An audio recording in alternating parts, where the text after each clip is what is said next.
Hi friends, இப்போ நம்ம சரகடி காசு பக்கம் சரகடி காசையில் நம்ம ஊர் வாயை 3 நாள் மூடலாம், நம்ம விஜய் வாயை மூட முடியாதுங்க. உடனே கிரிஷா பார்த்தவங்க கண்ணா பின்னான்னு கத்த ஆரம்பிக்கிறாங்க. பிசாசு பிசாசு எந்த நேரத்தில் பிறந்துச்சோ தெரில, யாரோட பிள்ளையோ தெரில, அனாதைன்னு சொல்கிறாங்க. உடனே இதை பார்க்கும்போது ரோகிணியோட மனசு ரொம்ப கஷ்டப்படுதுங்க. நம்ம அந்த ரோகிணியோட மனசு கஷ்டப்படுதோ இல்லையா, அந்த குழந்தையோட மனசு எவ்வளோ கஷ்டப்படும்.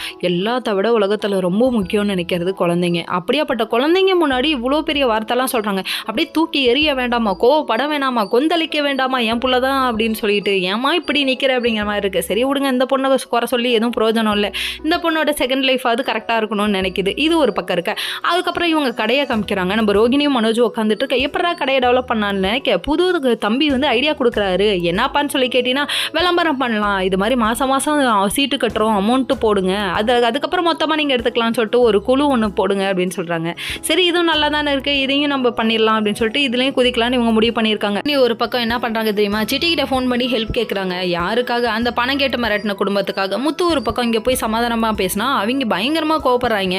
உடனே அடுத்தடி சண்டை தாங்க ஆயிடுச்சு. உன்னால் ஆனதை பார்த்துக்கூடான்னு சொல்லிட்டு வெளியே வர, இதை பார்த்தோன்னு முத்துவோட எதிரிங்க எல்லாம் சேர்ந்து சரிப்பா இது ஒரு பண்ணிடலாம், முத்து பேரை சொல்லி அடிச்சிடலாம் அப்படின்றாங்க. அடிச்சு போட்டுட்டு இங்கே வந்துட்டாங்க. அதுக்கப்புறம் இவங்க போய் போலீஸ் கம்ப்ளைண்ட் கொடுக்க, அதில் எவனுக்காவது சீரியஸ் ஆகி ஏதாவது ஆச்சு, எல்லாத்துக்கும் காரணம் உங்கள் பையன் தான் சொல்லிட்டு போலீஸ் ஸ்டேஷனுக்கு கூப்பிட்டு போயிட்டாங்க.